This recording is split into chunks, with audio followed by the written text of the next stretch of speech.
On the contrary, it's my pleasure and it's my honor as the chair of the Brazil Studies program at the David Rockefeller Center here at Harvard to be standing here today and to be in the role of introducing our distinguished speaker, Dr. Michael Hanchard. Michael is professor of political science at Johns Hopkins University. He joined that department in 2007 as the inaugural Society of Black Alumni Presidential Professor.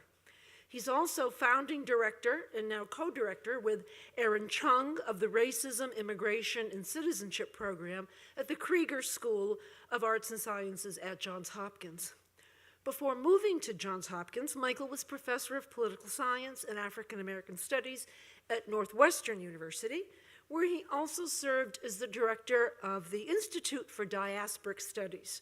He earned his PhD in politics from Princeton University, and he has held grants and fellowships from a list I would love to hold: Princeton's Institute for Advanced Studies, the National Endowment for the Humanities, Ford, MacArthur, Mellon Foundation, among others.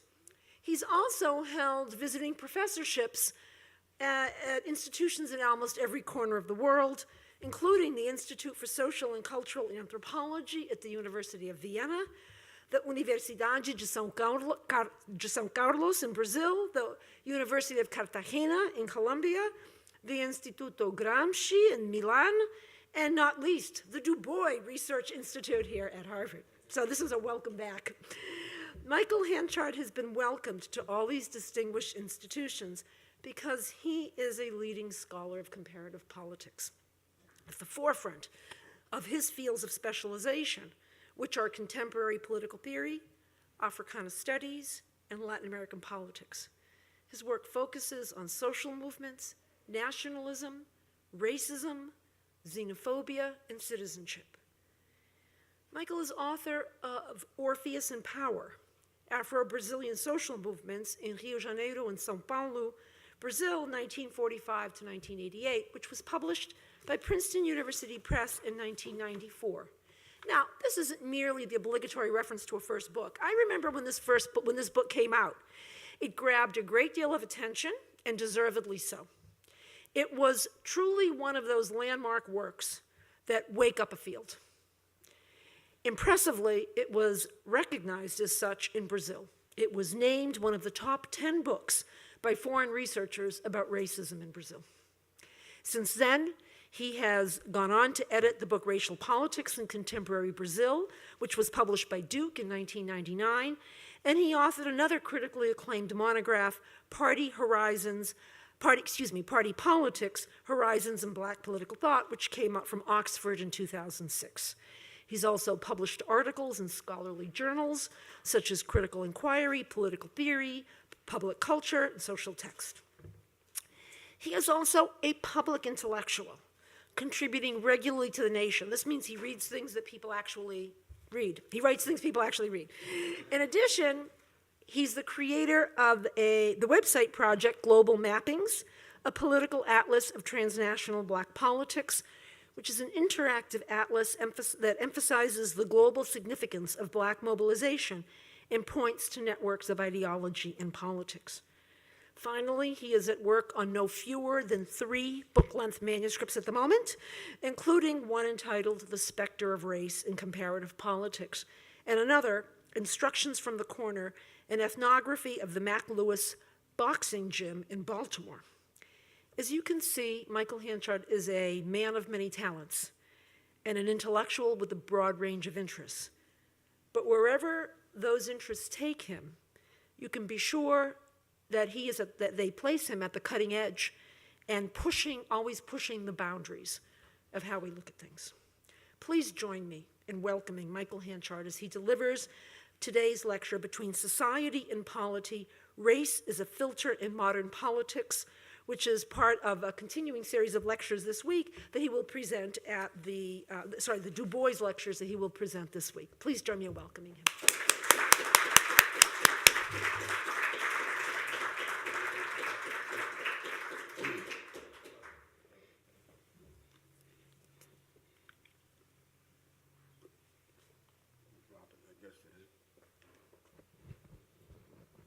Good afternoon, everyone.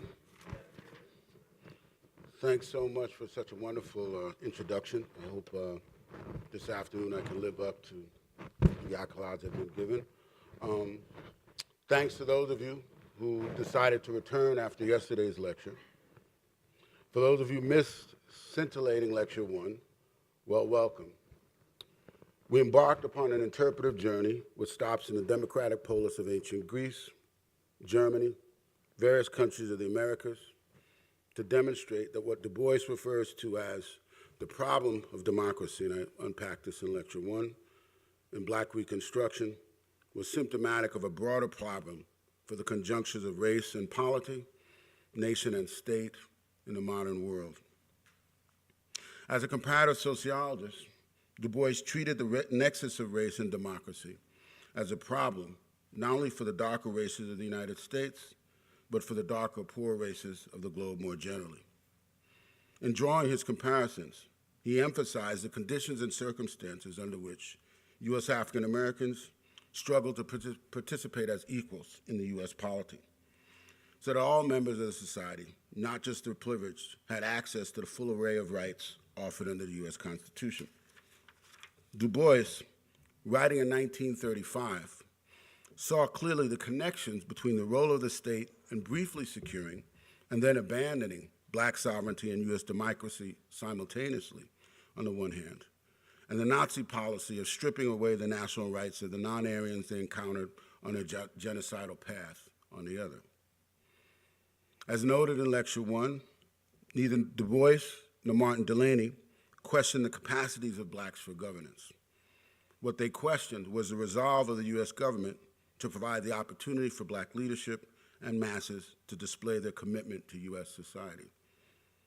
To begin Lecture 2, I'd like to introduce a historian who had an entirely different understanding of the modern state's role in the constitution of difference and inequality. Here I'm comparing to Delany and Du Bois.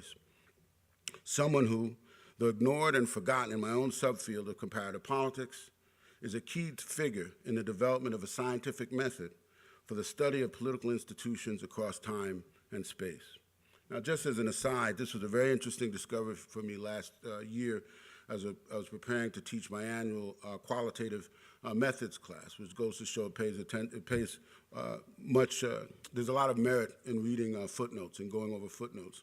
I had found a reference to a series of lectures called Comparative Politics in 1871. And I said, this is quite odd because most self-understandings of the subfield of comparative politics begin in the 1950s.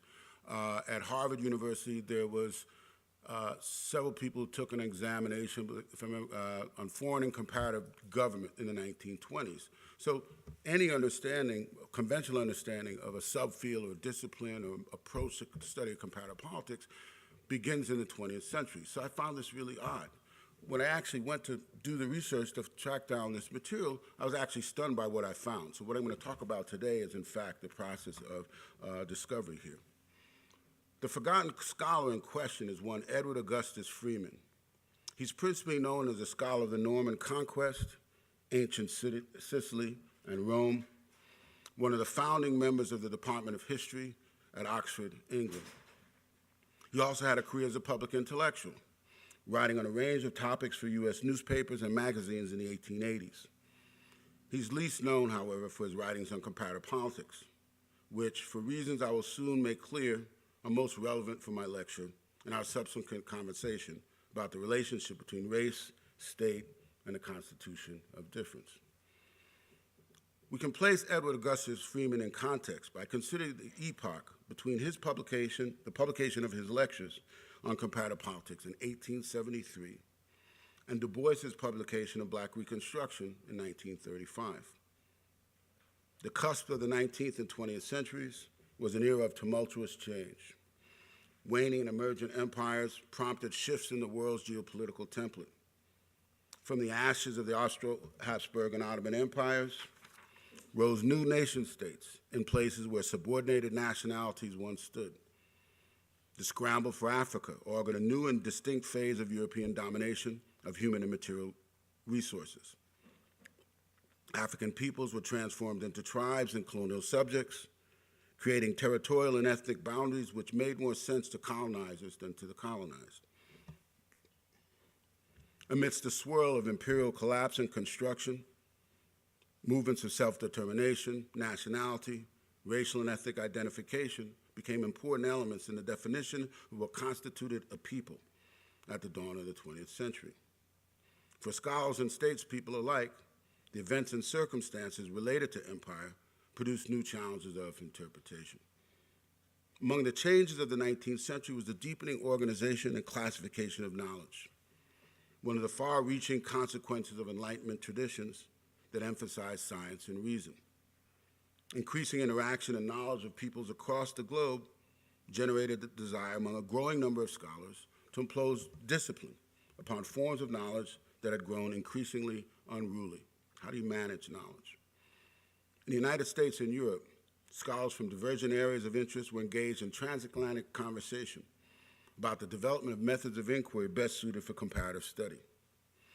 Comparative method was considered one of the greatest scholarly interventions of the 19th century, rendering visible seemingly disparate forms and habits of peoples across the globe, allowing for the possibility of prediction based upon knowledge of the past, but also knowledge about the underlying universality of the human condition. The student employing a comparative method was compelled to consider the philosophical and specifically epistemological implications of their objects of inquiry. What are the terms and conditions of comparison? Is it possible to know and understand any object of study outside of its relation to other objects? Making comparisons have been central to the process of human understanding, intrinsic to many academic disciplines across the social sciences, humanities, as well as the natural and physical sciences. Nationalism and race thinking during this period provided further opportunities for drawing inferences and making comparisons, no matter how spurious the premises. With the advent of race and nation, racism and nationalism, conclusion about better and worse nations and better and worse peoples became inevitable. Nations, like races, became either idealized or demonized as objects for comparison. These comparisons ultimately led to evaluative judgments. What is the best society? What is the best political community for the widest assortment of human beings? Where the scholarly and the political merged through comparison was in the separation, or alternatively, fusion, of comparison with hierarchy. In other words, would it be possible to compare various forms of human endeavor without sliding into evaluative judgments, without claiming that one object is or was superior to another? As Nathalie Melas, writing about comparative literature, noted, the impact of the comparative method could be evidenced across the social sciences and humanities. It provided, quote, a comprehensive and systematic approach to the totality of objects in a given field, and replaced the directionless of a merely taxonomic comparison with a positivist evolutionary teleology. In a very influential article in 1971, Comparative Politics and the Comparative Method, Aaron Leipart referred to Edward Augustus Freeman as a pioneer for the new discipline of comparative politics, citing Freeman's optimism about the field and the capacity through assessment of sameness and difference to uncover, quote, universal laws through global and longitudinal comparison. While acknowledging that the field of comparative politics might never achieve the range and depth of discoveries that Freeman had hoped for,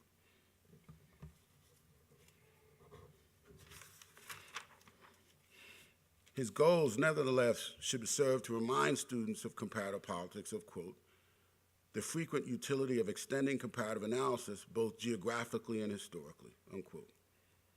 Now, given the scant mention of Freeman's contributions to the study of comparative politics, it's hard to determine without further primary research why his scholarship on comparative politics has not been more widely acknowledged and utilized. Freeman would appear to be the scholarly equivalent of an illegitimate child in the study of comparative politics, the product of an embarrassing union of scientific ardor and normative promiscuity, credited neither with the genesis of an idea nor its disciplinary and ultimately institutional legitimacy. Now, one possible explanation for Freeman's absence from almost every other account of the subfield's development and formation might be Freeman's openly racialist and racist views. Freeman was a racialist and racist, however, with a sense of scientific purpose. For Freeman, the idea of race was directly tied to the development of political institutions. Someone who, unlike Du Bois or Delaney, believed that the state should not be an instrument to promote racial equality, but instead to affirm racial superiority and conversely inferiority. His recommendations for the study of comparative politics, along with his general observations about the relationship between race and politics. If you recall in lecture one, I spent a lot of time talking about the distinction between society and politics. Provide an opportunity to identify conceptualization of race tethered neither to biology nor scripture, but to politics, namely political institutions, the formation of a polis, commonwealth, and ultimately a nation and state. That's the fine young man, Edward Augustus Freeman, 1823, 1892. He's a tragicomic character, as we will soon discover. This is the front cover from these series of lectures. Right? E.A. Freeman's 6 lectures at the Royal Institution in London in 1871 are a good starting point for tracing a genealogy of the scientific method for comparative politics. Freeman begins the lectures with the assertion that the establishment of the comparative method of study has been the greatest intellectual achievement of our time. Right? And invoking thinkers and institutions of ancient Greece, which is a common trope then and now in political science in general and comparative politics in particular. Even the most positivist of political scientists claim its sort of heritage or genealogy back to Aristotle. In the phrase of comparative politics, I wish the word politics to be taken in the same sense which it bears in the name of the great work of Aristotle. By comparative politics, I mean the comparative study of political institutions, of forms of government. And under the name of comparative politics, I wish to point out and bring together the many analogies which are to be seen between the political institutions of times and countries most remote from one another. Between the political institutions of times and countries most remote from one another, end quote. Freeman sought to elevate the comparative study of politics from the realm of random, idiosyncratic observations to a mode of analysis in which its objects of study, in this case he's concerned with political institutions, texts, rhetoric, and language, were constant. He believed that philological methods in particular would allow scholars to trace disparate elements of linguistic and thereby racial and national communities across the world and bear evidence of a commonality of origins amongst a diverse set of peoples. Freeman was most interested in what he and other racial theorists of the 19th century referred to as the Aryan family of Europe, or the Euro-Aryans. And he credited Aryans, quote, with some of the most important steps in the march of human culture, unquote, taken while the Aryan nations were a single people. And further on, principles and traditions common to the whole family, but which grew up in the several new homes of the scattered nations into settled political constitutions. He's using constitution in a kind of dual sense, both textual but also epistemological, each of which has characteristic features of its own, but all of which keep enough of likeness to show that they're all offshoots from one common stock. They're all offshoots from one common stock. The notion of common racial origin is central to Freeman's explication. Race for Freeman allows for a chain of associations between origin, rhetoric, language, constitutional and institutional development. His aim in the subsequent lectures was to demonstrate correlations between language and, quote, those political institutions which were common to the races which hold the highest place in the history of mankind. And at several points in his lectures, and this is most appropriately lecture 3, which is entitled The State. And it's a title we'll come back to later on in the discussion of Woodrow Wilson. Freeman proceeds inductively to trace the trajectory and evolution of modern Western Aryan politics, from family to clan, clan to tribe, tribe to nation, and nation to city-state. Right? It's a long quote, but I'll sort of read it because it captures important elements of both his argumentation, but also ways to unpack it. The modern conception of the state as a nation. It is perhaps not very easy to define a nation. Still, the word conveys an idea which, if not always very accurate in point of philosophy, is at least practically intelligible. Whatever else a nation may or may not be, the word suggests to us a considerable continuous part of the Earth's surface, inhabited by men who at once speak the same tongue and are unified under the same government. Anything differing from this strikes us as exceptional. Now, the porosity and blatant falsehood in Freeman's explication is on full display here.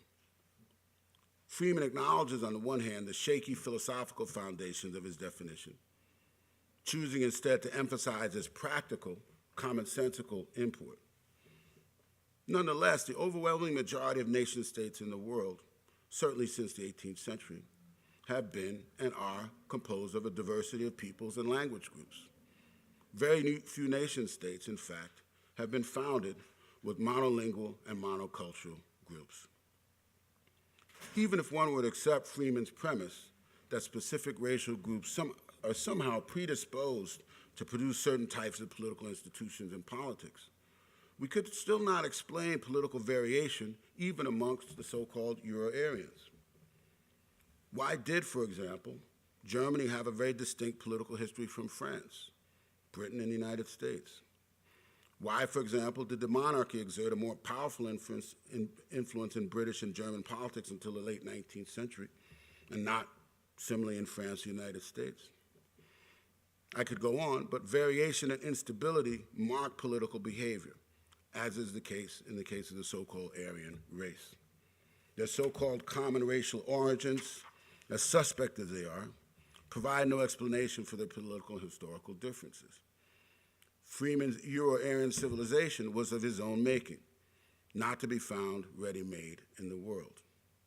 Thus, I would concur with anthropologist Evans Pritchard's conclusion that Freeman's claims of the origins of politics, rooted in racial differences and linguistic homology, quote, crashed against the rocks of ethnographic fact.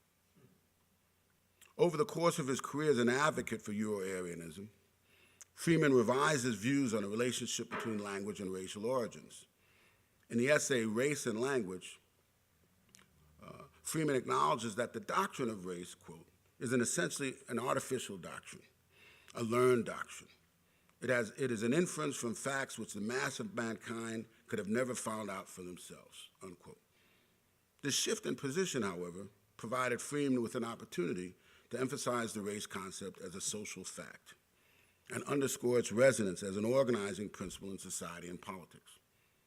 Quote, same from Race and Language. A belief or feeling which has a practical effect on the conduct of whole nations may be very false and very mischievous, but it is, in every case, a great and serious fact to be looked at gravely in the face. Thus, for Freeman, the Euro-Aryan might be a fiction, but a powerful fiction with political consequences. Based upon my reading of his explication of comparative politics and his commentary in the United States, I must grudgingly admit that Freeman believed in equal opportunity in at least one respect. Though he reserved most of his vituperative comments for blacks, who were, according to his hierarchy, the population least suited for state building, he freely insulted the Jews, the Irish, along with other populations he defined as non-Aryan. This venom is evidenced in observations such as this one in a letter from New Haven, Connecticut in 1881. And he published articles. He was actually a prolific public intellectual. He wrote, had a regular column for a journal called the Fortnightly Review. And he wrote in this letter, which was published in Fortnightly Review, that the U.S., quote, would be a grand land if only every Irishman would kill a Negro and be hanged for it. No, he's hilarious. I find this sentiment generally approved. This looks like the ancient human weakness of craving for a subject race. Yet Freeman's musings also reveal, more importantly, abstract preoccupations of state, nation, race, society, and polity that bear closer reading. Quote, the United States, and in their measure, other parts of the American continent and islands, have to grapple with a problem such as no other people ever had to grapple with before. Other communities from the beginning of political society have either been avowedly or practically founded on distinctions of race, end quote. And he continues, I cannot help thinking that those in either hemisphere who were most zealous for the emancipation of the Negro must, in their heart of hearts, feel a secret shudder at the thought that though morally impossible, it is constitutionally possible that 2 years hence, a black man may be chosen to sit in the seat of Washington and Garfield, right? Yeah. Oddly prescient. The prospect that members of the servile class, in this case slaves and their descendants, could potentially participate in the polity as citizens with political rights, including suffrage, was both frightening and unprecedented. Slaves, those never meant to become members of the polity, could actually rule and administer the polity. Freeman feared the uncoupling of racial and political distinction. Writing less than 2 decades after the end of the Civil War, the constitutional possibility to which Freeman refers was not a practical reality for blacks, Native Americans, or white women. Formal limits to suffrage, literacy and property requirements, and physical sanctions, coercion and imprisonment were among the dire rewards awaiting people who dared try. Freeman's explicit warnings, however, also foreground the prospect of a democratic polity with plural subjects, a people differentiated by racial identification, religion, and ethnicity, but sharing a common state. Submerged in Freeman's racist cosmology, then, is a question that many political actors have ultimately asked themselves when faced with the prospect of having minorities, and here I mean immigrants and people of color in Western nation states. By what criteria shall we allow them to participate in the polity? If not, by what criteria will we use to exclude them from the polity? Right? 2 key questions.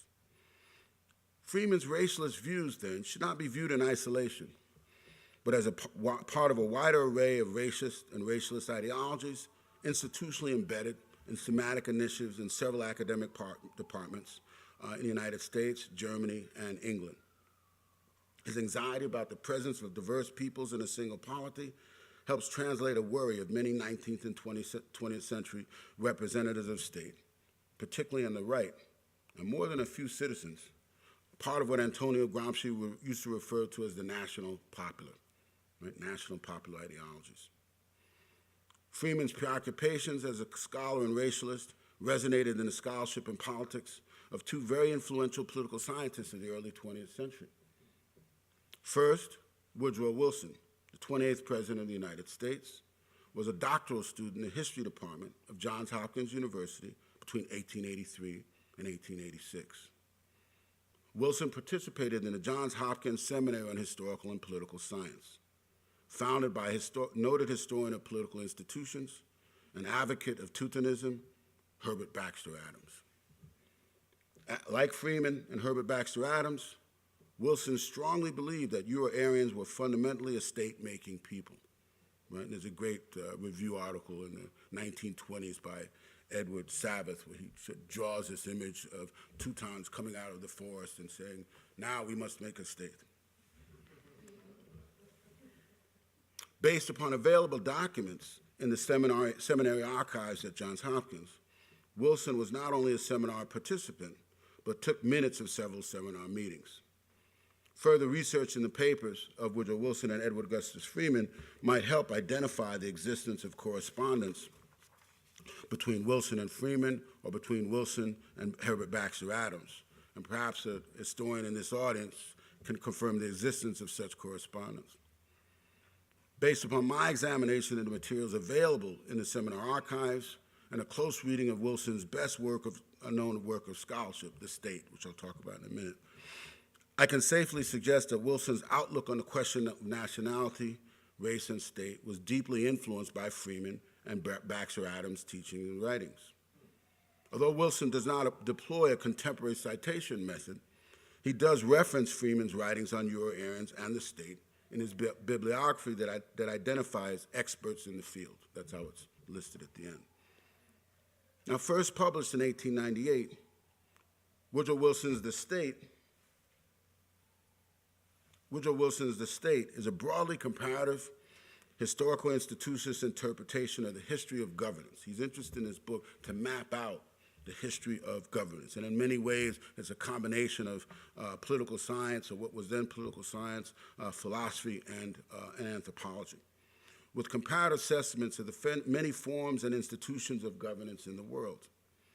The State was revised and reissued in 1918, at the outset of World War I, to provide a statement of Wilson's worldview, particularly the principles of nationality and the right to self-determination, core themes during Wilson's presidency and his prototype for the League of Nations. Quote, in order to trace the lineage of the European and American governments, which have constituted the order of social life for those stronger, nobler races which have made the most notable progress in civilization, it is essential to know the political history of the Greeks, the Latins, the Teutons, and the Celts, principally, if not only, and the original political habits and ideas of the Aryan and Semitic races alone. As with Freeman, Wilson's Euro-Aryanism is embedded in scientific inquiry. Like his teacher, Herbert Baxter Adams, Wilson believed that a scholar of political institutions should not let Aryanism, or any other belief for that matter, limit scholarly curiosity in the pursuit of knowledge. In that sense, he's a little broader-minded than Freeman. Nevertheless, a scientific comparative method properly deployed would nonetheless prove Euro-Aryan superiority. To paraphrase F.W. Parker's assessment of Freeman's views against the backdrop of late 19th century nationalism, Wilson could be characterized as a racial liberal. On the one hand, Wilson was a liberal who advocated the principle of nationality and the right to self-determination, but only for certain peoples. Presumed racial hierarchy became the indice of difference. Remember that phrase I introduced from Charles Merriam first lecture. Became the indice of difference to determine which downtrodden nations merited self-determination and which nation required tutelage, or if recalcitrant, coercion. Subordinated nationalities who were descendants of a once proud Aryan and to a lesser extent Semitic heritage merited a nation state. Subordinated nationalities descended from inferior races did not. Thus, Woodrow Wilson's worldview was not one of contradictions, to me, but complications arising from an almost content understanding of how ethical states should provide leadership in world politics, with the racially subordinate nation states lagging and following behind. Wilson's ethical political vision of organized global leadership among the leading nation states of Europe and North America, though noble in certain respects, was impractical and unenforceable in realpolitik. At the Versailles Conference, formally ending World War I, Wilson refused to meet with Ho Chi Minh and Du Bois in separate meetings to discuss their respective stakes in nationalism and the right to self-determination. In domestic politics, Wilson was able to implement a portion of his vision in the resegregation of Washington, D.C. He reintroduced Jim Crow to Washington, D.C., the nation's capital. Ultimately, Freeman and Wilson share a view uniquely held by the Euro-Aryan and Teutonic school of historical institutionalism. The state, above all, was a race-affirming institution. Race determined the origins and evolution of political institutions. If a national population is not composed of one group, but several with distinguishing characteristics, there always remains the possibility that certain populations within a national community might have a distinct set of political motivations, whether it's a desire to assimilate into a larger community, to dominate other subnational populations in their midst, initiate secessionist movements, or engage in more explicit ethnic politics. These four scenarios represent actual political responses to population difference within a society and polity, and are not unique to Freeman's Euro-Aryan imaginary. The existence of a state, then, proved the competence of a people. The worse the state, the worse the people. In this sense, their vision has an oddly Hegelian shading, pun intended here, since the inferior races and civilizations of the world are identified in part by the absence of state and presence of seemingly primitive modes of adjudication and deliberation. To use more contemporary parlance, Freeman, Wilson, Herbert Baxter Adams, and the Teutonists were primordialists before they were primordialists. Freeman's doubts about the ability of societies of the Americas to accommodate so many diverse people in their polities also harbors an implicit critique of the nation state and its ability to house a diversity of political systems. His explication of race and polity presupposes here what I call, and what I'm conceptualizing here, as disaggregation. I'm going to spend some time unpacking what I mean by disaggregation. Right? Asserting, in effect, that nation states are no more than composite forms of multiple populations. Through disaggregation, a nation state can be identified and divided according to its composite parts by micropopulation, in this instance, ethno-national or so-called racial groups, and ergo distinguished by their presumed capacity for creating and sustaining political institutions. Societies with diverse racial groups threaten the capacity of a state to provide stability within its polity and ultimately society, not with all those dead Negro bodies strewn about and all those Irishmen hanging from the gallows. Times of crisis would unleash chaos if members of politically and racially inferior groups assumed positions of institutional power. Now, I believe my conceptualization of disaggregation is useful for two principal reasons. First, it not only helps explain a politically motivated form of interpretation deployed by racists and racialists in a reaction to the nation state, but also helps underscore the contributions of Black political actors and thinkers who, thinking comparatively, identify the commonalities between the fascisms of Western Europe in the 1920s and 1930s and the racial regimes of the major Western powers over the course of the 19th and 20th centuries. I want to move here to two quotes to show, pull out the comparisons I'm referring to. I want to start here with a work, to me, the finest work on discussion of fascism in comparative perspective, Robert O. Paxton, The Anatomy of Fascism.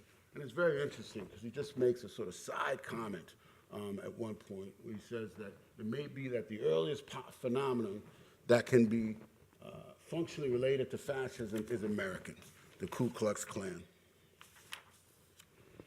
It's the Ku Klux Klan. The first version of the Klan in the defeated American South was arguably a remarkable preview of the fascist movements that would have functioned in interwar Europe.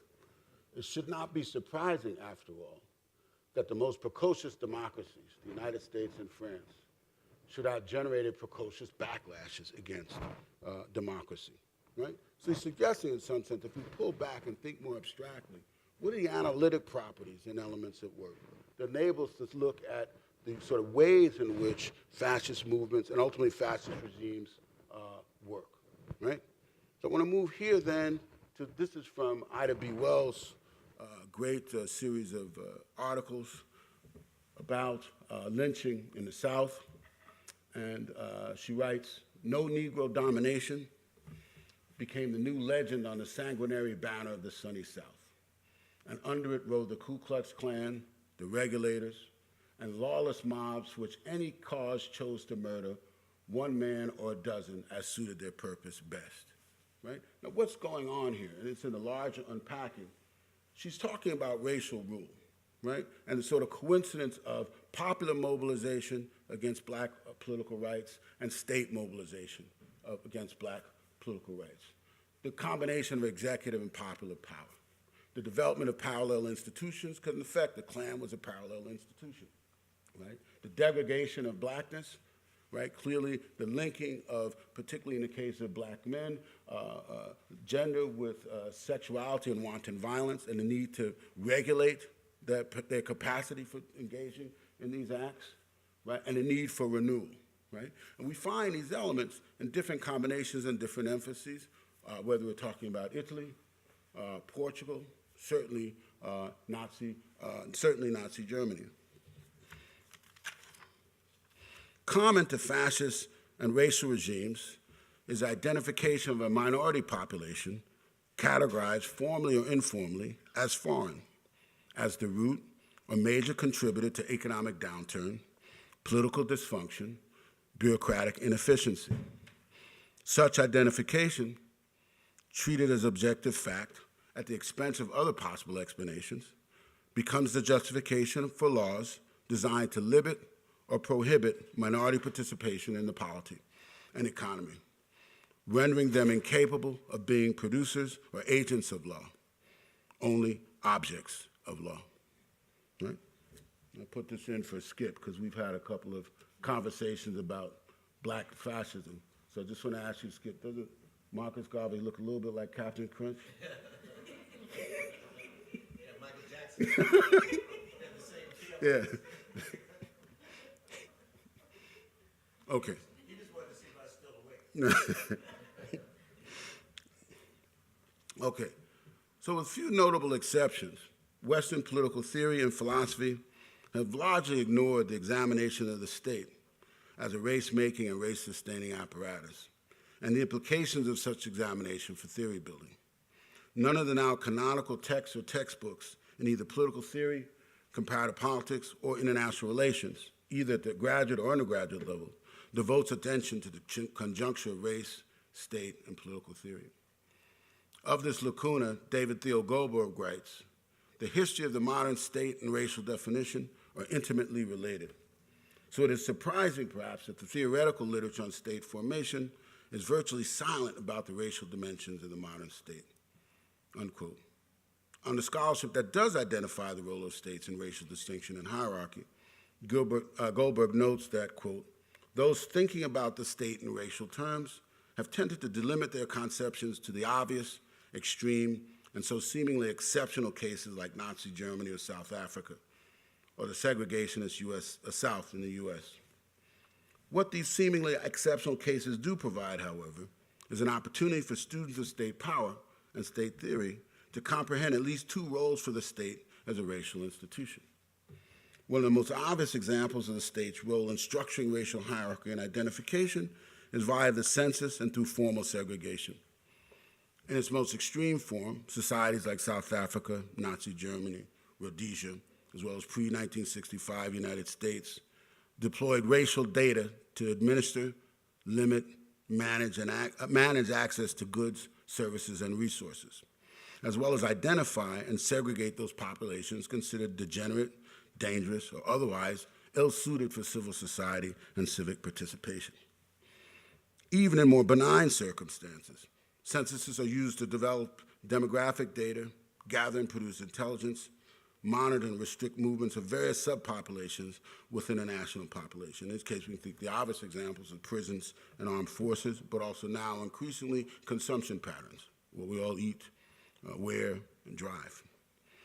At a more micro level, those accustomed to being objects of surveillance, of living with a sense of themselves as racialized subjects, have had to negotiate the distinction between self and other, not only in relation to members of dominant groups in their institutions, but also in relation to themselves. This is what links, for example, the writings of a W.B. Du Bois, a Stuart Hall or Fanon, for example, to Hortense Spillers, who in her classic essay, Mama's Baby, Papa's Maybe, conceptualized the iconic symbol of black female bodies as signifying property plus. This is her term, signifying property plus. That is a chain of associations which simultaneously have everything and nothing to do with actual black women's bodies and live in an experience as race and sex subjects. Right? I'll talk a little bit more about the iconography of black women as political actors in my final lecture tomorrow, lecture 3. On the other hand, states have also served as arbiters of justice and equality for marginalized subjects at critical points. In the case of contemporary Brazil, post-apartheid South Africa, and the United States. And on this point, Du Bois writes, again from Black Reconstruction, if the black man is to be blamed for the ills of Reconstruction, he must also be credited for its good, and that good is indubitable. In less than 10 years, the basic structure of capitalism in the South was changed by his vote. A new modern state was erected in the place of agrarian slavery. And the foundations were so good, and its general plan so sound, and its general plan so good, that despite bitter effort, the South had to accept universal suffrage in theory, at least, and had to accept the public school system. And actually, Skip and I had a nice exchange yesterday. We were talking about, on the one hand, the sort of clearly the Marxian framing of Black Reconstruction, but at the same time, Du Bois clearly is concerned with detailing and providing some graphic description of their role in creating a new political culture. That is to say, the role of politics, right, in fostering and institutionalizing not only political rights, but economic rights. Now, the significance of Du Bois's interpretation must be understood in light of the fact that the era of Reconstruction was the second instance in the history of Black struggles for sovereignty, citizenship, and liberty, when Black freed persons, descendants of slaves, had not only become formal members of the body politic, but were actually architects of the body politic.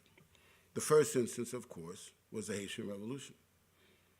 Du Bois's interest in the intersection of race, democracy, and the modern state shares affinities with Hannah Arendt, who in her classic Origins of Totalitarianism conceptualized what she termed, quote, racism in action.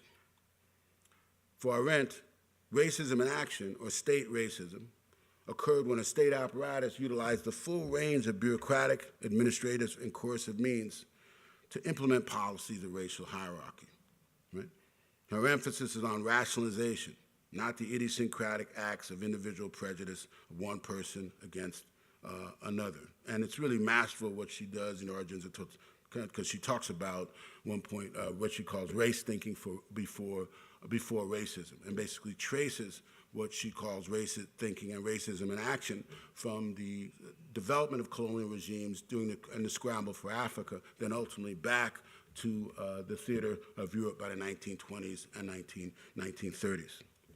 For Arendt, quote, organization became independent of almost all concrete teachings of no matter what racial science. Right? Part of her point is to say that even when we sort of think about the scientific or pseudoscientific explanations, it took politics and administration to make them real in actual daily life.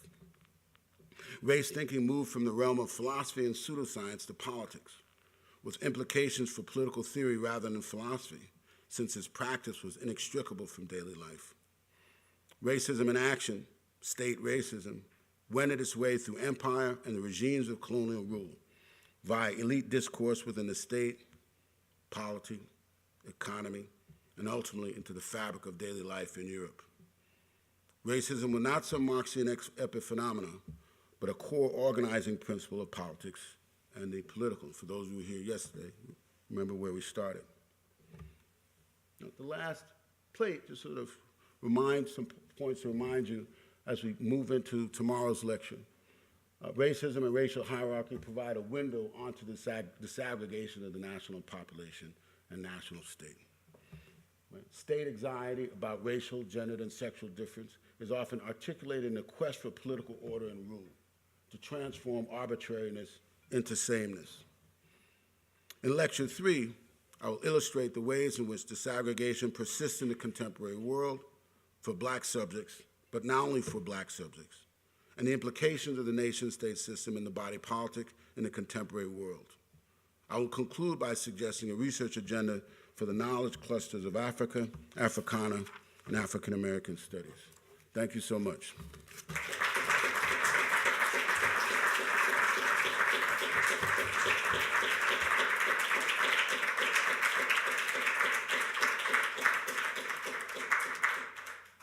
Great, Michael. Can you hear me? Yeah. Oh, it's great. Fantastic. Freeman, historicize him a little bit. Okay, so the extent to which I can, he, from the accounts I've read, on the one hand, I don't have the exact quote, but to paraphrase, a reviewer wrote about him in an obituary to say that no man was as generous with his friends and as bitter with his enemies as was Edward Augustus Freeman. He was clearly a wide-ranging intellect, clearly someone who at the same time was very wedded to this idea of Aryanism and had, in his moment of fame, he was clearly abreast and paying attention to developments in forensic and other forms of anthropology to make his claims. So when I noted in a lecture that he makes this shift in race and language, it's clear at some point he's trying to retain, at the very least for political and strategic purposes, this idea of Euro-Aryan supremacy. He was someone who had wanted for years an appointment at Oxford, and it came much later in his life, what I can read. Spent a good bit of time, he was a visiting professor at Hopkins, I believe it was 1882. And interestingly enough, the motto for the seminary was taken from a phrase that Freeman used to utter all the time: history is past politics. And so much of the interesting things about reading through the seminary notes, particularly his interactions with Baxter Adams, is it really paying a lot of attention to the role of political institutions. But the political institution that was central for Freeman, and in many of the early papers that were discussed in the seminary, was the role of the plantation as an economic and political institution, right? So we can think about the ways in which, particularly linking to yesterday, this presumption somehow that their ability to be in the world in the ways they were reliant upon, in some sense, chattel slavery. But who's he footnoting? I mean, where does he get his theories of racial hierarchy, and do we know? Yeah, well, he was initially very close with the German linguist Max Müller, who was part of a sort of group of linguists and forensic anthropologists who were going around the globe looking for skulls as proof of racial origin and variation, and then going on to sort of make claims and correlations between language and text, and ultimately for him, political institutions. So he doesn't really cite the scientific, he doesn't really cite the Gobineaus and others of the world so much, right? But he's clearly concerned with this, he's clearly preoccupied with this connection between race and politics, because he's at such pains to talk about, to elevate what he calls the Euro-Aryan. So at one point, early on in comparative politics, he says at one point, well, I acknowledge that Aryans, if there are really any Aryans in the world, they're really in India. They're in the subcontinent. They're not in Europe. But those aren't the Aryans I'm interested in. Right. I'm really interested in the Europe. So he goes through all these kinds of gymnastics to make. Where is he educated? Oh, I don't remember. He's educated in the UK, but I can't remember offhand. So it's Oxford, Cambridge. Yeah, but he didn't hold a PhD. Yeah, didn't hold a PhD. Well, just the final thing, and then. Yeah. So the Scramble for Africa, I think one of your sites was 1873, right? Right. The Scramble for Africa is 11 years later. Right, that's right. So what's happening in the world? You see what I mean? I'm trying to understand why all these racist assholes manifesting themselves and theorizing about it at this moment. It's easy to understand the American context because Reconstruction lets the genie out of the bottle, and they're trying to ram it back into the bottle again. Right. But all this is happening in this larger moment of the suppression of cultures and peoples of color. And it's a worldwide, Western phenomenon. So I'm just, how come, sort of? Yeah, so in fact, someone whose work, so you know better, Chauncey Shackford, who is sort of one of the founders of the sort of subfield of comparative literature. He's publishing about 1878. He's already referring to lectures that Freeman is giving apparently in the late 1860s and early 1870s about the comparative method. Some of the writings, he dies in 1893. So he's not really at the moment where you have the sort of outright scramble for Africa, but he's also anticipating certain movements, so as Irish nationalism and other nationalist movements, that depending upon the movement in question, he supports, right? The other movements, in some sense, by the time we get to Woodrow Wilson's position, in some ways, it's a very fleshed out version of Freeman's early position. But it's happening when slavery is abolished with the 13th Amendment in 1865, Cuba 1886, Brazil 1888. So on the one hand, you have these remarkably enlightened, liberal, brilliantly humanistic gestures happening, and they're on the other hand, they're carving up Africa, and you got idiots like this, talking Right. about Right. we need to put these monkeys back into slavery. Right. So I'm sort of fascinated by that swirl, the cauldron of Right. Right. Contradictory thought about race and hierarchy. Yeah, I guess in one sense, I mean, for me, part of what interests me about this, I'm less interested in him as a racist per se, in the sense that he's kind of a garden variety 19th century racist who happens to be, in some cases, very funny in a very tragicomic way.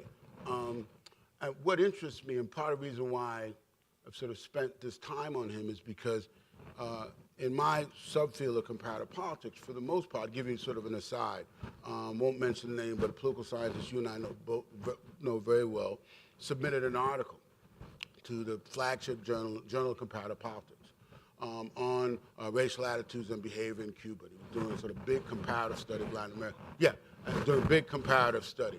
He received in response a very short, curt note. Yes, this article is very interesting, but it's really more appropriate for Journal of Ethnic Studies. From comparative politics, we don't do race, right? Yeah, we don't do race in comparative politics, right? And so part of it is, in some sense, when we think about it as a kind of genealogy, what I'm trying to do in some sense is give another understanding of comparative politics, understanding of itself. Right? How do we get to the moment, say, from the late 1880s, then to the mid-1950s, where it becomes clear you have to, in some sense, talk, if not about race, but about culture. Because it's a moment in history where we're coming after World War II, the Holocaust, right? Many of the great political scientists involved in the politics of developing nations discussion, politics developing areas discussions, were themselves Jews who had descendants who died in several camps. And so this, in many ways, was sort of at the backdrop of many of these discussions, but there were also the things that were not discussed within the formal, right, discipline or sort of subfield of comparative politics. And in many ways, this is sort of political science's recurring legacy, right? I mean, Ray wrote about this in the 1960s. You have flagship journals in political science in 1965 and 1968, not a single article about the riots, right? In the study of American politics, right? So in some sense, part of what I'm trying to do here, at least with this portion of the project, is bring some of this home, so to speak, in a disciplinary sense, to have this discussion in comparative politics. Hear me? Yeah. Okay, so if not, I can speak loud enough about this. Okay, so I really want to thank you for this talk. I'm also teaching qualitative methods and political science, and I'm thinking now I need to read the footnotes. So I'd love to engage about comparative politics, looking at itself, but I think I want to take my question in a different direction. And that is, I want to sort of be true to my position here today and bring the discussion to Brazil. And Skip just raised the question of what's going on in Britain at this time, and he was thinking about when abolition happened in the Americas. And one of the things that's going on in Britain is that there's a real debate about slavery and the merits. And one of the reasons that abolition moves forward in steps in Brazil is that the English impose the rule that there's no more slave trade. And this throws everything into chaos in Brazil. That's later. In Brazil, no, but when Brazil accepts this, there's an expression in Brazil, para os ingleses ver, that we have to sort of pretend because the English are looking. Yeah. But the importation of slaves is something that happens. There's the stages of abolition, but there's this debate in Britain. But I want to ask this question about the state's role in race making. Sure. So the state has this function in making censuses, of categorizing races, as you say, as a way of exclusion. Brazil, for decades, did not ask the question about race in the census because there was, as you know, as well as anyone in this room, there was a myth that Brazilians were one nation, a mixed race nation. So therefore, there was no reason to ask about race. And so for decades, one could argue that disadvantage and prejudice and racism were very much hidden from view because the state didn't provide this information. And in the current debates about quotas, there's one position that I would not agree with it, but I would characterize it as a position of goodwill. That even if the myth is a myth, there's something attractive Appealing, about it. right, There's seductive. something appealing about this idea. And maybe the thing to do is to hold on to this idea Right. rather than to engage in these exercises in self-classification that are actually meant to be a remedy to disadvantage. So in that sense, I'm just curious how you would engage sort of this place where the role of the state in obliterating racial differences that actually exist Right. in everyday social life, Right. how you would think about that and the efforts to overturn that now. Yeah, it's really interesting because I was in Leiden a few weeks ago and had this pretty sustained exchange with Stanley Bailey, who's done this work. And I'd asked him at one point, I said, well, we obviously have different positions, but do you really believe that simply by the state now introducing categories in the census and classifying and categorizing people, that somehow they're introducing racism in Brazilian society for the first time? Says no. Okay, so if that's the case, what would you suggest would be other remedies actually to address conditions of inequality? Because it seems to me what happens with the focus on the discussion of state is they focus on remedies, often not providing other remedies, and don't really deal with the problems of racism itself, right? And so I think but it's a fundamental question in some ways. Let's think about it comparatively like a place like Cuba, right? On the one hand, Fidel was in the third party Congress in like 1989, right? 1989, right? Third party Congress.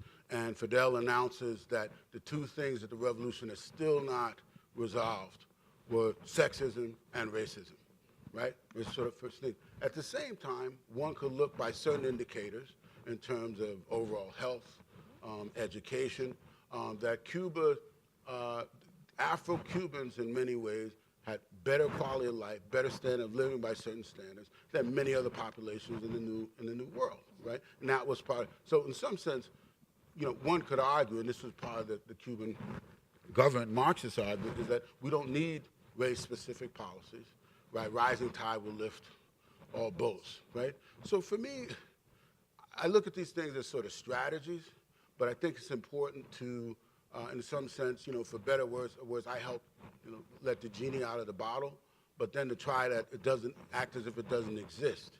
I think that's where, it becomes not just a scholarly discussion, but a sort of normative discussion.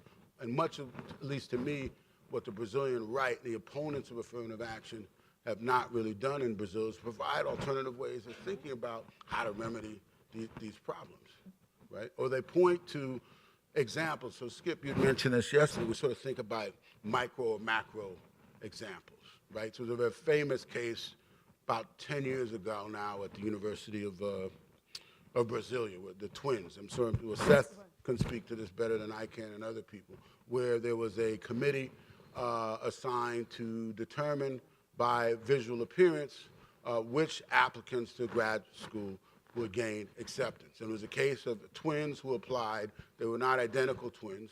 And so one was considered light, one was considered dark, one was accepted, and one was rejected, right? And this was used by much of the opponents of affirmative action to say this is why that this stuff is crazy. Well, of course, at a certain level it's crazy, right? But at another level, what other remedies are there, right? And so that's, to me, part of a sort of ongoing.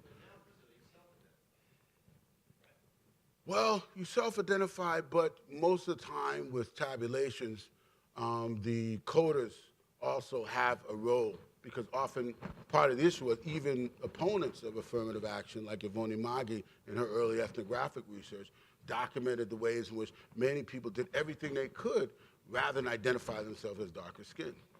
Yeah, right. I'm not black, I'm very dark, right?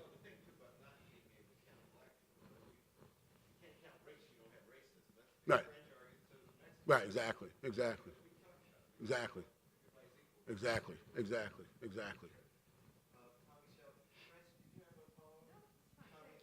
Did that answer the question? Good? Okay. So I'm going to try to ask the question somewhat open-endedly because I was trying to make it precise. And I'm not able to quite get it as precise as I would like. So I'm wondering if some of Du Bois's early writings are cause problems for the narrative you're telling about state bureaucracy and classification and race making. So you might think, you took the quote you had out there from Wilson. Woodrow Wilson. Yeah. There's a way in which I think the early Du Bois would accept the terms of the debate, as it were, right? So, in something like the Conservation of Races or Our Spiritual Strivings, he's got a similar kind of classification scheme. He's got a similar view about different racial groupings being at different stages in civilization, having different contributions. He very explicit that modern constitutional democracy is something that we get from the English. I mean, and that there are other groups have other things to contribute to human civilization. So much of in his early writings, I would have thought is, I mean, what he's going to dispute, of course, and he, as he does, say in Conservation of Races, is that you couldn't have different racial groupings in the same polity as equals, but even there are qualifications, namely assuming they basically have the same language and same religion, for instance. So much of what he wants to say is I mean, he's accepting the terms of the debate in a way. So, I mean, maybe you think that's not a problem for what you want to say. I mean, and it may not be, but the emphasis on the state, classificatory schemes, a science of history, much of that I think Du Bois is, gonna accept. I mean, he's only going to be in the details. So I don't know. So maybe it's not a problem. If it's not a problem for you, it's fine. I just wonder what you thought about those. I mean, you're emphasizing his later writings as sort of, his sort of neo-Marxist writings as opposed to his earlier writings, which seem to me very much a conversation with the figures that you're presenting, which can seem as caricatures or from where we now stand, but I think are not very far from from what he would have thought. Yeah. So I guess the question is, Du Bois produces a large corpus, right? So it all depends upon what purposes one is using Du Bois for. In the case of Black Reconstruction, I was really focusing in some sense, one, to sort of have this dialogue with Arendt, because part of Arendt's critique of Marxism is that it assumes politics. It doesn't really explain politics. In other words, you have class struggle, you have the subject position of the proletariat, and it's out of those conditions that the proletariat necessarily finds him or herself in the position to create, right, class struggle, right? And it's clear that, we have enough evidence to suggest that that's not really the case. Du Bois, on the one hand, using clearly his Marxist frame in Black Reconstruction, but he's also very clear in talking about the sort of distinction between the positive use of state power and negative use of state power. In this case, that's the slice of Du Bois that interests me most. Now, in terms of your discussion, it seems to me that certainly if we would draw the connections between, say, Du Bois and Herder, right, it becomes clear, right, in some sense that Herder is what would be, what George Fredrickson and others would refer to in some sense as a romantic racialist or benign racialist, right? But that's in some sense a different project, right? I mean, it's different from the one I'm trying to lay out here. So it's really more my focus on the state and its connection to thinking about genealogies of state power in relation to racial hierarchy. Because you could point me to indirectly, but I don't really know so much about Du Bois' preoccupation with racial categorization, right? And that's not what I'm going to him for. Yeah, right. It just seemed that you could think that there's nothing. I mean, that kind of reflecting on those kinds of questions and about whether race is in the way he would have understood it, which is not much different from the way that Wilson would have understood it. Because it's not you notice that you got these categories that we would now. He's got categories, like 4 different categories that we would now collapse into white, for instance, and Du Bois would do the same thing. Well, you talk about the Romance languages and the Teutonic race and I see what you mean. Yeah, I see what you mean. So I guess the thought is that it just doesn't seem like that kind of, being preoccupied with that set of questions about these, if you like, kind of race-like peoples, Right. and whether they can live together in the same polity as equals, that seems like a question that one could hold, I mean, could be interested in and intrinsically interested in, quite apart from the kind of race-making project that you're talking about. Oh, absolutely. And that's all I mean, maybe it's not a problem. I just thought that. Oh, no, absolutely. The way you were telling it, it made Yeah. it sound like that. There's something, anyway, I'll stop. Yeah, no, absolutely. So I'm going to talk about this more in lecture 3. But my patron saint for this, the person I sort of summon the most in these moments, is the Austro-Marxist Otto Bauer. Right? He writes The Nationalities Question and the Problem of Democracy. It's his PhD dissertation. I think he's about 21 years old.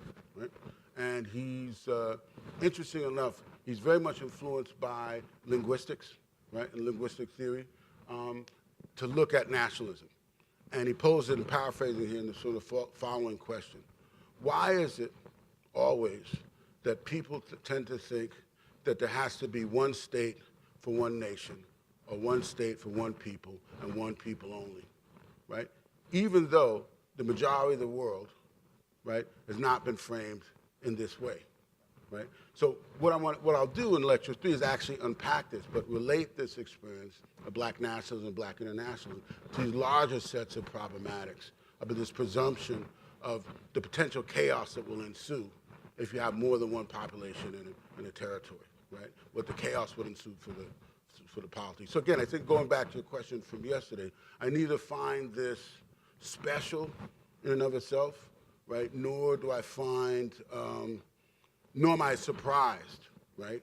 That, I mean, in some sense, that certainly, yeah, there's some element of Du Bois that would certainly be, I think, sympathetic, it's not the right term, but certainly overlap or aligned with some of Freeman's formulations.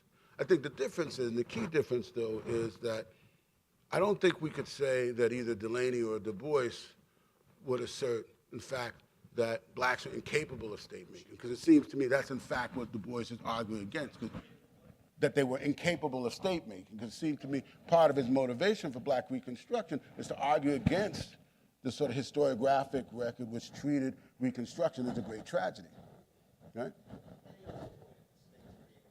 Yeah, exactly.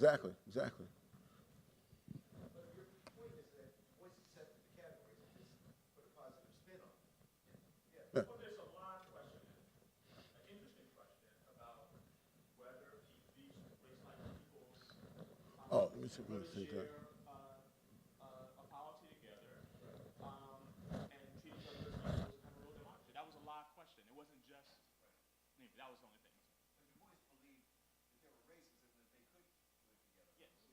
To the Teuton and the Mongolian. This shit cracks me up. Professor Bobo. Hi, thank you, Mike, and I'm terribly sorry I had to miss the beginning of the talk. And so I'm probably not even going to pose this question properly, but given what I saw in this exchange of questions and answers, part of what I wanted to ask about was, to state it too simply and decontextualize, where does culture fit into this? As I think about Skip's question in particular about what else is going on that's driving how race is getting treated, and we know in one sense one of the other great cultural developments coming along in this era is Darwinism, right? And the sense that species evolve, right? And that they're moving from lower to higher order forms, and that idea is becoming a big one. At the time, there are all these other nation-building projects and economic currents and demographic trends in places. So I'm trying to get you to talk a bit about where do you have to position the state or a state and economy discussion? Can you decouple it from this sense of the influence of culture and other cultural dynamics? Because as I read or listen to where you're headed, it is very much what a state does, what a state can do, what philosophically is possible in democracy in terms of having multiple peoples together, and clearly much concerned with politics and state institutions, a little less concerned with the economy, but not insensitive to it. But I don't see a line where culture comes in, where kind of deeply rooted patterns of understanding come to hold some significant sway in what happens in ways that may make states that end up, in the US case, embracing a set of very overt racial categories, and in the Brazilian case, ignoring racial categories, but still having massive racial inequality and discrimination in both places. You got to go, well, broadly different states with different practices, but same deal for these dark people. How do we get to that? Right. Sure. Well, anyway, you Yeah, see the question. sure. No, it's good intervention. So just for more clarification, when you say culture, what do you mean specifically? Well, see, you're going to push me to define culture, but For you, not for everybody, just for you. just for you, just for Larry Bobo, just yeah. so I can.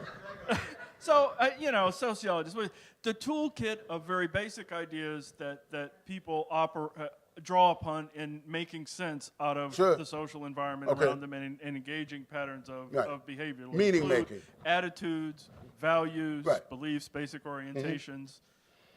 Yeah. One of which seems to be constant across a lot of these contexts, whatever the state does with specific respect to racial categories, is that, my God, Africa's barbaric darkness is bad, and that all needs to be at the bottom. So the state can do a lot of different things if that's constant. Yeah. No, sure. No, okay. It was just for clarification. So, yeah. No, the culture question is obviously significant, and so what's also going on, at this time, at the cusp of 19th, 20th century, is in many ways the debunking of scientific racism, right? So we have to think about Franz Boas, Ruth Benedict, and all these people. But what's interesting about that moment? But it had to rise to supremacy for a while, which it did, right? Right. But to me, what's interesting about this? Exactly. No, exactly. That's what, so how do we? No, precisely. No, so exactly. So in some sense, how does it come to pass that after the Human Genome Project and everything else, that we can still have this language and discussion? Could be. Right.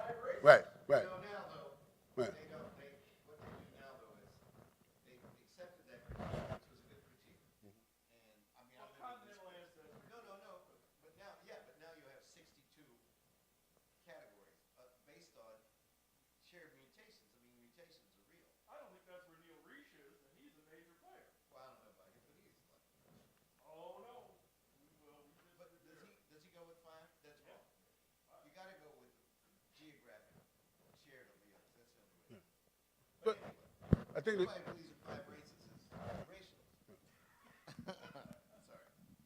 Is a racialist.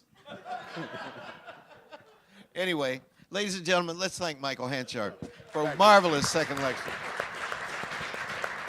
It's great, man. Home run.